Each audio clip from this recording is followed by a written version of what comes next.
Hey guys, and welcome to my fourth attempt at recording this part of a new Let's Play. The first part, what happened in the first part? Oh yeah, my microphone didn't pick up my voice. The second part, my recorder didn't record the game audio. And the third one, it just crashed. So, here's hoping fourth time's the charm. Anyway, I am Masterath, and I welcome you to this. Konami presents. Fine. Konami Computer Entertainment Japan presents. A card, my kingdom for a card. Oh yeah, we're back. Dark Magician and circle things. And Senna's got some badass looking armor. Oh yeah. Red Rose, White Rose, the Wars, the Roses, the Duelists, the Roses. Yeah, Power Metal. Orchestral Power Metal. I would headbang right now, but that would cause a lot of interference as my headphones around my neck. So I'm going to stamp my foot instead. Monsters, picking your deck. That guy's got Dark Magician as deck leader. What a git. Anyway, Roses. And that field is messed up. It's like what would happen if like a 5-year-old just decided to colour in a field for this game. That's pretty much what would be the case. Anyway, monsters! Ritual summoning, which might actually be used in this Let's Play. I think it will. Blackluster Soldier attacks Blue Eyes Ultimate Dragon, even though Blue Eyes Ultimate Dragon has way more attack points than Blackluster Soldier. You are dumb, my friend. Blackluster Soldier! Meteor Black Dragon, Flame Swordsman, Black Skull Dragon, Blackland Fire Dragon, Zombie Warrior, that guy. I think I saw Skull Servant in there, and Claw Reacher, and Twin-Headed Thunder Dragon, possibly Destroy Golem. Then possibly Sea King Dragon, Castle of Dark Illusions, Cherubin the Fire Knight I saw there, and Blue Eyes Ultimate Dragon is going to kill us all! Oh yes! Welcome folks to Let's Play Yu-Gi-Oh! Duelists of the Roses! A game made in 2003 for the Sony PlayStation 2 by Konami. Alright, so this is the sequel to Yu-Gi-Oh! Forbidden Memories. A game that I Let's Played last year. Well, I Let's Played 2 years ago and uploaded last year. I'm recording this in the same month that the final part of Yu-Gi-Oh! Forbidden Memories was uploaded. So, I'm recording this in October 2015. This game is based around the historical tale of the War of the Roses, which was pretty much a war to see who would succeed to the throne of England. Only they've replaced specific characters with characters from the Yu-Gi-Oh! Franchise. And they still try to keep them as the actual names, but slightly added in their actual names. Just a bit. Anyway, new game! It's time for lots of plot, I believe. Probably an entire part of plot, to be honest. Anyway, loading. I wonder if the cards will ever go below the loading thing. I think it does, but we'll see. England, 1480s. The Wars of the Roses, a power struggle between the houses of Lancaster, the Red Rose, and York, the White Rose, to decide a royal successor was nearing an end. With the Yorkists well in the lead, the reign of Richard III was but a step away. As you can tell, Richard III is being played by Hai Shin. He's been able to come back from the ashes after being burnt and turned into a card by Dark Knight in Forbidden Memories. Great. Looks like he's back. And in France, Yugi, Henry Tudor, was the last Lancastrian heir, was being forced to live a life of exile. So you got Yugi playing Henry Tudor, you've got Richard III being played by Hai Shin. So, yeah. The Lancastrian forces were rendered powerless by ancient cards of sorcery wielded by Seto and his 7 followers, who, known as the Rose Crusaders, served under the flag of Lord Crawford, a powerful Yorkist nobleman. Lacking a duelist to champion their cause, defeat was imminent for the Lancastrians. In England, duel card games were still at the fledgling stage, meaning they were full of bugs, probably, like Raigeki and Harpy's Featherduster. Cards that have been banned by now, pretty much. Thus, the Lancastrians had to look elsewhere for a duel master capable of facing the Rosencrews in battle. I believe Shobu may be the one for you, but his cards are invalid in this game because it's a competitive card game. With this in mind, Margaret My Beaufort of Lancaster secretly requested a High Druid to summon a duelist from another age. I wonder who that could be. Oh look, it's us. Please tell me you gave me a parachute. And I turn up by Thunderbolt. That is epic. I turn up by lightning. You can't get any better than that. Hey, it's Simon, he's back. But his name now is Simon McMurran, which implicates that he is from Scotland. I am not going to be doing a Scottish accent for Simon McMurran, because in previous Let's Plays, I have butchered the Scottish accent enough. So I'm just going to give him the same voice that he had in Forbidden Memories. Oh. Summoned from the mystic circle of red and white roses, the one capable of harnessing pure power. That was the truth to the legend of the Rose Duelist. Lady Margaret, I did it! Now we have the means for defeating the evil forces of Rosencreuz. Oh, my apologies. In my excitement, I'd forgotten I was in the presence of the Rose Duelist. Yeah, bow down to the master! I could beat you in a match. I could beat Tudor. I could beat Rosencreuz. I could beat Richard III. I could beat all you guys at the same time. Cloud.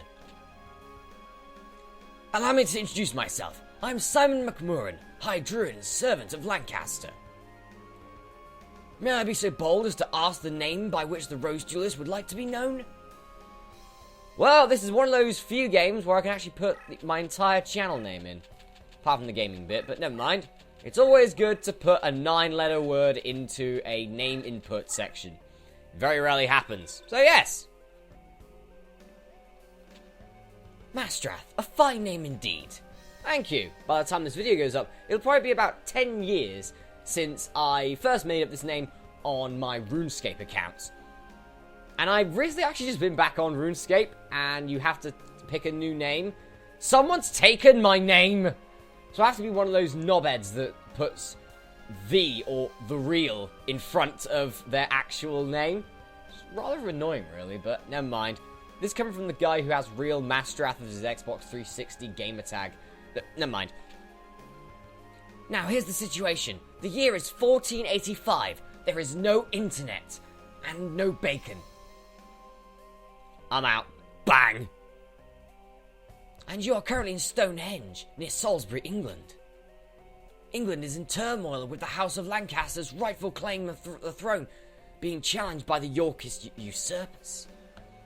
The power struggle is referred to as the Wars of the Roses. Wait a minute. How do you know it's called the Wars of the Roses?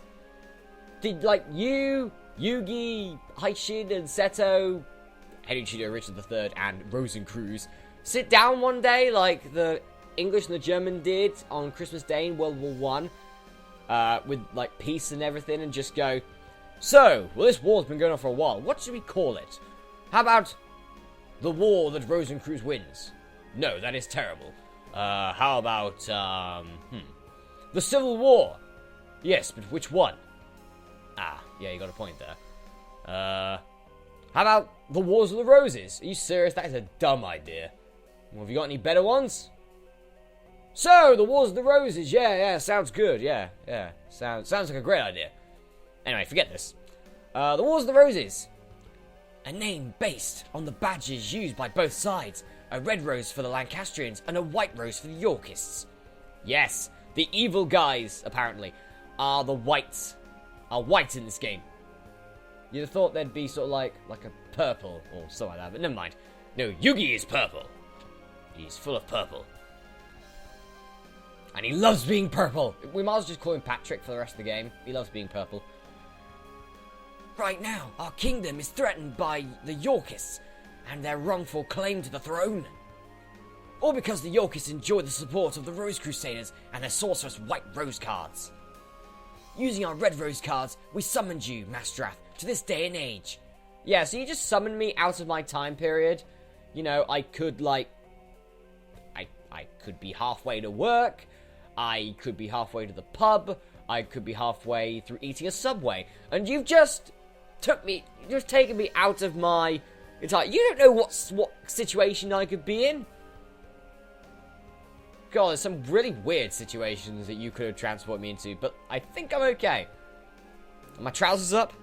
Yeah, good. We hope that your dueling experience would defeat the Rose Crusaders and lead us to victory. Yes, well, maybe. You will help us? Of course, you will. Foolish of me to even doubt where your loyalties lie. Wait a minute, I haven't said anything yet. Hush your gums. Do you have a Subway here? Well, no. Do you have beer? Some of it. That'll do. Rumour has it that only the legendary Rose Duelist stands a chance against the power of Rosencrews. Good to know, I guess. We appreciate any help you can provide against them.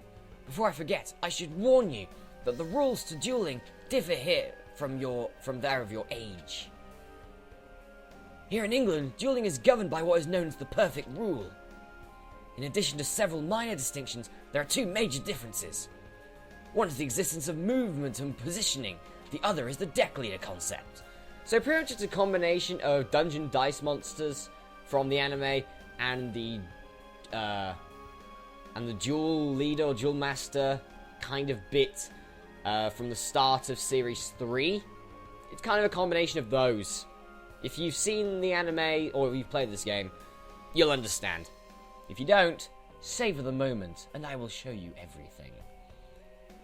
These are two aspects of dueling that were lost in the process when the ancient sport of duel monsters was adapted to card form.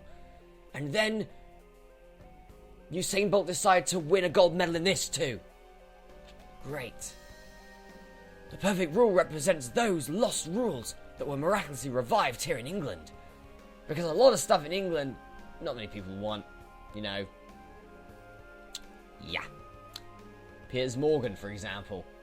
One Direction. And that stupid Katie bitch. Which one, though? I'll leave that for you to decide. Perhaps a practice duel will serve as a better explanation. Shall we? No, I don't want to play practice duels. You're not Betamon. I said no to him too. First, Masterath, you must select a deck to duel with. It is important that you feel the vibrations of a deck leader. The minutes, the resonations that ring true to your soul. The cards themselves draw their power from the energies of the Ancient Ones. The deck leader acts as an intermediate between the Ancient Ones and the deck wielder. Masterath, it is essential that you select a card leader whose rhythm matches the stirrings in your soul. Here are several decks from which to choose. There's only 3, by the way. Give it some serious thought and make your selection. Choose carefully, for the deck you select will guide the destiny of your duels. Alright, so here are the 3 decks we pick, and I think it's the same all the time. You only get these 3 decks. So we have our deck leader being the Fairy King Truesdale, Patrician of Darkness, or the Twin-Headed Behemoth. Okay, so the average summoning level is pretty much what they do is they take the summoning levels of all the monsters, I believe, I'm not too sure about this. They take the summoning levels of all the monsters, the levels, the stars, and everything, and then divide it by the number of monsters there are on the deck, and that's the result. So, Fairy King Truesdale has 3.26, Patrician of Darkness has 3.29, and the Twin-Headed Behemoth has 3.28. So the Patrician of Darkness has the stronger monsters, but in this game, sometimes it's good to have a few weaker monsters. Anyway, the attributes: Patrician of Darkness has Darkness and Earth. The Twin-Headed Behemoth has Darkness, Earth, Light, and Wind. And the Fairy King Truesdale has Darkness, Earth, Water, and Wind. Excuse me. So, those are our attributes. So, the Patrician of Darkness is looking very promising right now. With only like 2 attributes, it may be better to try and form a deck around it. So, we'll see about it. The main races. So, these are your types. And these types are vital to the terrains you fight on. As we know from Yu-Gi-Oh! Forbidden Memories, when you're on a terrain that is favorable to you, you gain 500 attack and defense points. If you are on a field that is disadvantageous to you, you lose 500 attack and defense. So here's what you're going to look out for. So the main races for the Patrician of Darkness deck is Zombie, Fiends, Warriors, and Plants. Tornado Behemoth, they've only got 3, which could be useful, actually. Which is Wing Beast, Dragons, and Spellcasters. 2 of those are good on Mountain Field, one's good on Yami, so that's not bad. And Fairy King Truesdale, where it is plants, beasts, and insects. So Forest and Meadow you're going to be looking for there. And the Patrician of Darkness, you're going to be looking for Yami, Wasteland, pretty much everything. Yami, Wasteland, Meadow, and Forest. Which is going to be lovely. Anyway, so usually I'll pick the Tornado Behemoth here, because I'm a huge fan of my dragons. I used to have a dragon deck at one point. Now I just turn it into a sort of burn and beat combination. If anyone doesn't know what burn and beat means, burn is stall the game and just making your opponents like lose life points or lose cards and stuff. And a beat is pretty much just strong, powerful monsters beat down, pretty much, you know. So yeah, Fairy King Truesdale is out of it straight away. Not really the biggest fan of sort of insects and plant type monsters. There aren't really many good ones. But I'm gonna go for the Patrician of Darkness for this one. Never actually used this deck before, so let's see how it works. Patrician of Darkness! Yes, I'm supposed to be the good guy, and I'm taking a Darkness deck. Ah, I see you've selected your deck. So that's the effect of the Celtic Red Rose cards. It looks like there's some truth to the rumor that the Red Rose cards are capable of time transformation. Who's there? Give you a clue. Time's up. It's been some time since the Battle of Barnet, old one. Why would you have a battle in Barnet? Seriously, the football team's not very good. Sorry, Barnet, but you are in League 2 right now. Rosencruz, what brings you here? Only a member of the Rose Crusaders may call me that name. If you may recall, I told you once before that. You may only address me as Seto. Or does memory fail you, old man? So yeah, his name is C. Rosencruz, but we have to call him Seto because he is Seto Kaiba, technically, or something like that. So yeah, this is one of the things that they added in. Trust me, Henry Tudor's worse. Never mind. And you must be the dreaded Rose Duelist. I must admit there's a certain aura of power emanating from you. Yes, I have a Darkness card that is 5 stars and quite bad. Come at me, bro. I believe an introduction is in order. I am Seto, leader of the Rose Crusaders. There are members of our little group who prefer to call me by the name of C. Rosencruz. I ask you again, what brings you here, Seto? Mind your manners, old man. What else would bring me here? I have come for the Red Rose cards. After all, it was you who showed me how summoning capabilities would evolve when the Red Rose cards are combined with the transport powers of the White Rose cards. You aren't thinking of attempting the forbidden rose summoning? If so, then the Red Rose cards must never fall into your evil hands. Card sorcery taps into the powers of the Ancient Ones. By their very nature, each card is a double-edged sword and can cut both ways. The Rose cards alone harness the tremendous power. There's no telling what horrors one might unleash to the world by combining both red and white.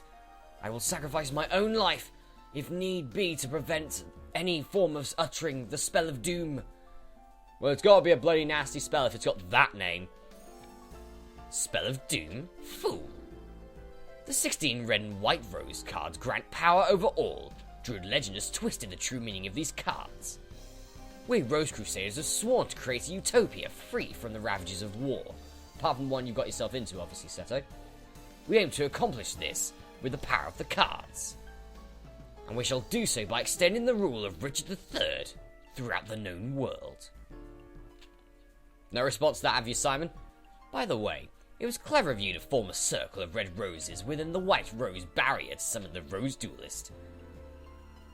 Why'd you have to summon me here in Stonehenge? Why not like a nice beachside kind of place? You know, Bournemouth or Weston, Blackpool? No! No, it has to be Stonehenge, doesn't it?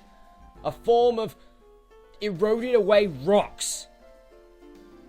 Ugh, never mind. But you are foolish to come alone. This area is surrounded, and if you wish to leave with your life, you will do so only by handing over the red rose cards. Well, it's game over already. Simon's gonna have to do it. Me? A fool? Then what about you? Are you fool enough to actually believe that the red rose cards will remain here in my possession?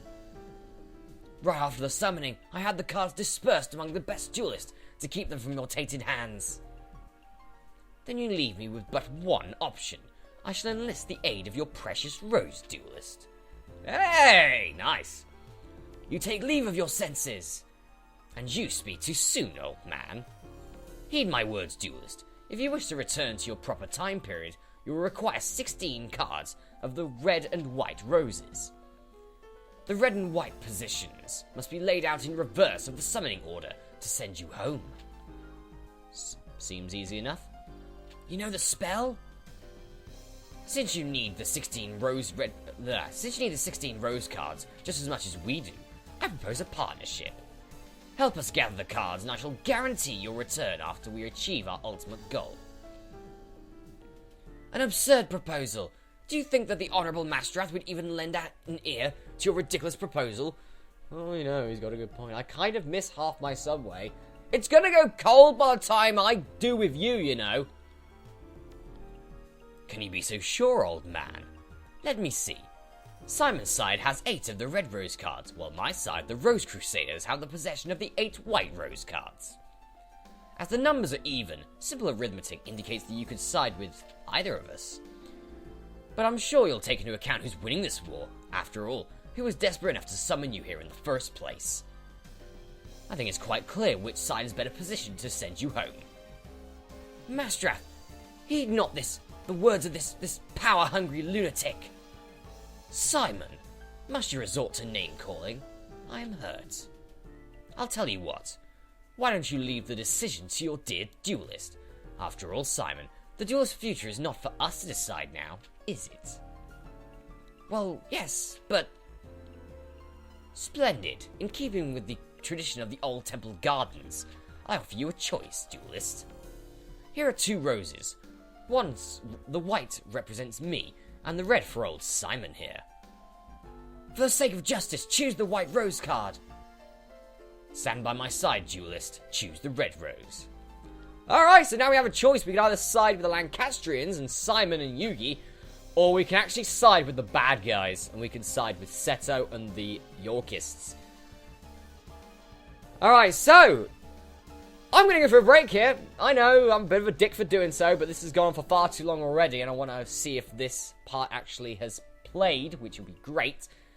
But in the next episode, we make our decision. Will we side with the Lancastrians, who were desperate enough to summon us here in the first place, and want us to do their own duties, pretty much, to achieve their own selfish goals?